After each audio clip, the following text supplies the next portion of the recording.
Greffier d'audience. Bonjour, monsieur le Président, messieurs les juges. Affaire IT 0147-1, le procureur contre Enver Hadjiasanovic et Amir Kouboura. Thank you. Le Président, je vous remercie. Puis-je m'adresser à messieurs Hadjiasanovic et Kouboura? Est-ce que vous entendez et comprenez l'interprétation?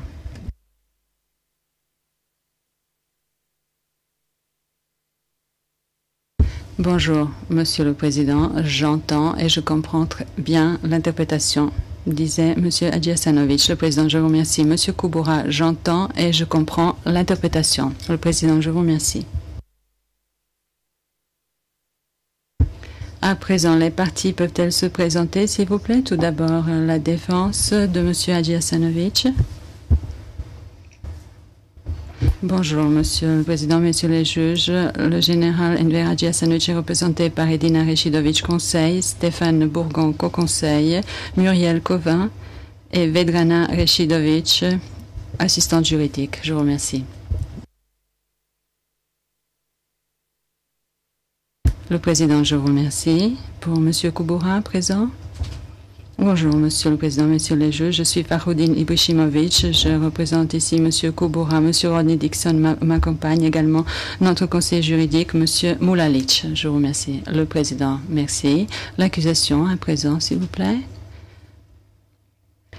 Peter Kremer pour l'accusation avec Xavier Tracol et Miss Barbara Gloy, ainsi que Sébastien Van Hooijdonk, notre commis à l'affaire. Je vous remercie. Le Président, merci. Comme nous l'avons entendu de la bouche de la greffière d'audience, nous sommes réunis ici lors d'une audience dans l'affaire le procureur contre Enver Hadjiasanovic et Amir Kouboura, conformément à l'ordonnance portant calendrier qui a été délivrée le 11 avril 2008, la Chambre d'appel rendra son jugement. La présente affaire concerne certains faits survenus en Bosnie centrale en 1993, notamment dans les municipalités de Bugojno, Varech et Zenica. Durant la période couverte par l'acte d'accusation, l'appelant Hadjiasanovic était à la tête du 3e corps d'armée de l'armée de Bosnie-Herzégovine et l'appelant Amir Kouboura en commandait la 7e brigade musulmane de montagne. Le 15 mars 2006, la Chambre de première instance a déclaré Enver Hadjiasanovic coupable sur la base des articles 3 et 7.3 du statut d'avoir manqué à l'obligation qui lui incombait en tant que supérieur hiérarchique d'empêcher ses subordonnés de commettre les crimes suivants ou de les en punir. Le meurtre de Mladena Vranek au magasin de meubles Slavonia dans la municipalité de Bugojno, le meurtre de Dragan Popovic au camp d'Orachac et les traitements cruels infligés à l'école de musique de Zenica au camp d'Orachac et dans plusieurs centres de détention à Bugojno. Elle a acquitté Hadjiasanovic de tous les autres chefs d'accusation retenus contre lui. Kouboura a été déclaré coupable sur la base des articles 3 et 7.3 du statut d'avoir manqué à l'obligation qui incombait en tant que supérieur hiérarchique d'empêcher ses subordonnés de commettre des pillages dans la région d'Ovnak et à Varech. Il a été acquitté de tous les autres chefs d'accusation qui lui étaient reprochés.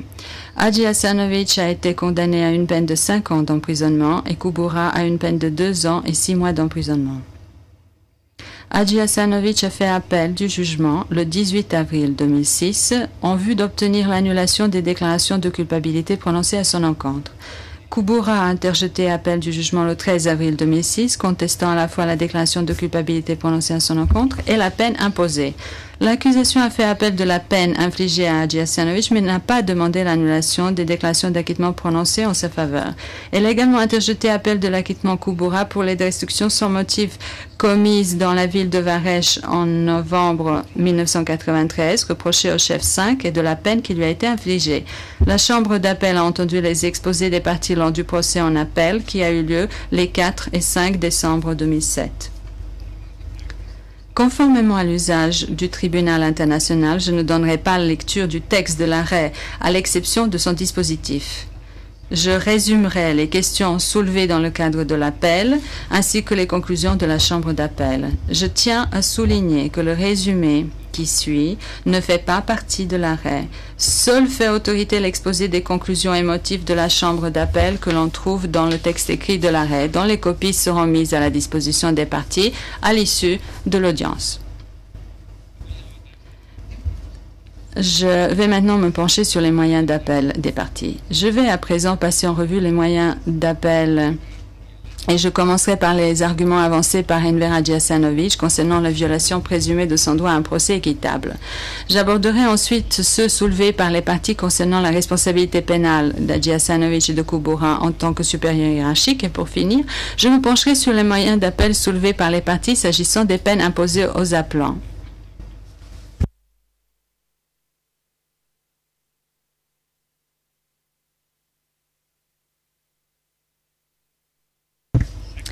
Dans ses premiers, deuxième, troisième et sixième moyens d'appel, Hadjiasanovic soutient que la Chambre de première instance a commis de nombreuses erreurs, violant ainsi le droit à un procès équitable qui lui est garanti par l'article 21 du statut.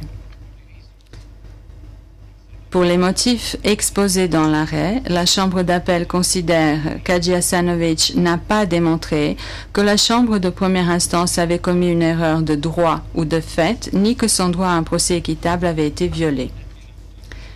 Je vais à présent me pencher sur la responsabilité pénale individuelle retenue contre Hadjiasanovic en tant que supérieur. Dans son troisième moyen d'appel, Hadjiasanovic avance que la Chambre de première instance a eu tort de conclure qu'il n'avait pas pris les mesures nécessaires pour punir les responsables du meurtre de Mladen Havranek et des mauvais traitements infligés aux 6 détenus du magasin de meubles Slavonia le 5 août 1993 et pour empêcher que des crimes similaires ne soient commis dans d'autres centres de détention à Bugojno.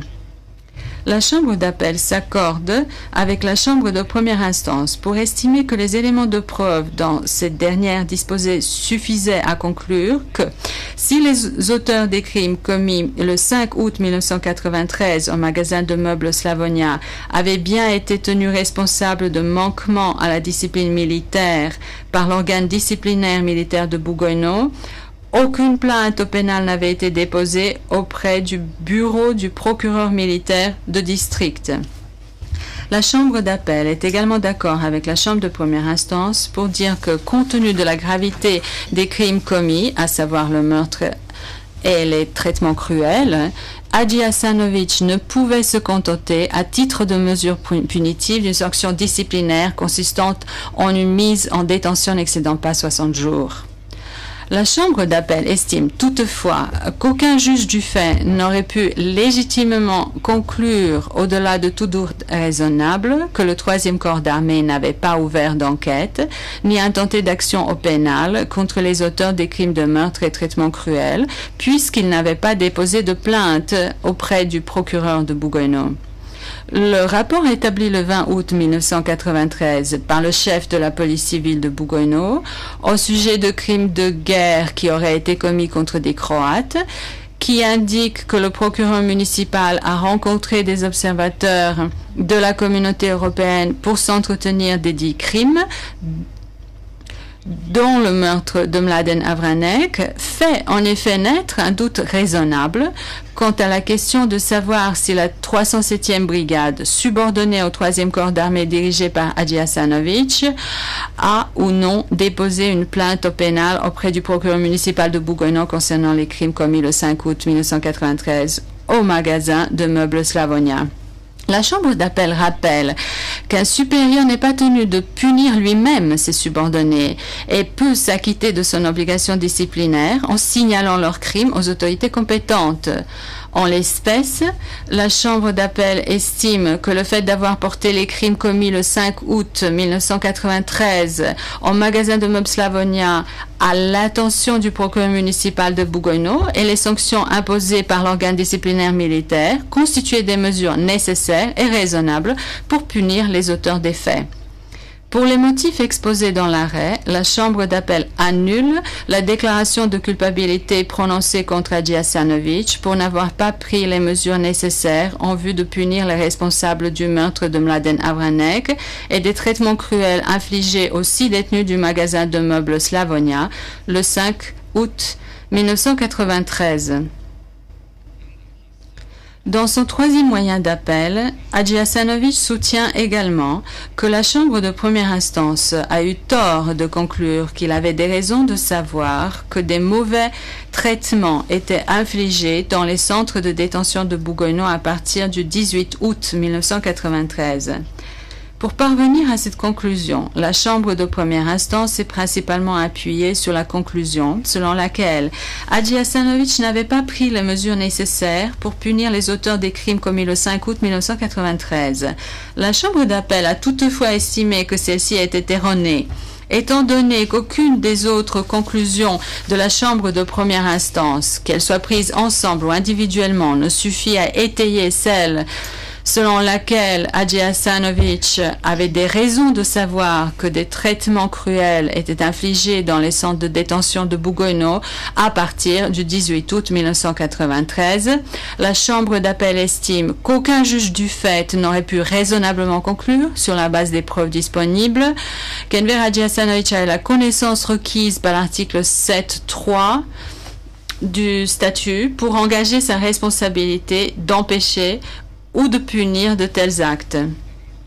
Pour les motifs exposés dans l'arrêt, la Chambre d'appel annule la déclaration de culpabilité prononcée contre Hadji Hassanović pour n'avoir pas pris les mesures nécessaires pour empêcher ou punir les mauvais traitements infligés dans les centres de détention de Bougoyno à partir du 18 août 1993.